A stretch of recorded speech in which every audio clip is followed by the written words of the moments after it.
So today I'm going to show you how to put a bobbin case into a Bernina B330 sewing machine. So your first step is to wind the bobbin and place the bobbin into the bobbin case, which is in my other videos. After you do that, make sure that the bobbin is spinning clockwise like this one is. Then go ahead and open the bobbin cover. This cover plate is here to ensure that no fabric or anything gets caught in the bobbin case as you're sewing. What you're going to do is you're going to put the thread in the bobbin inside over this little knob here, and you're going to put the bobbin case in with a finger almost shooting straight up. You're going to gently place it in here until you hear it snap into place.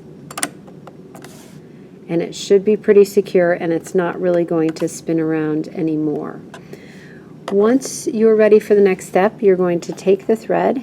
You can place it over this little finger here. It has a little cutter, and it will cut the thread for you.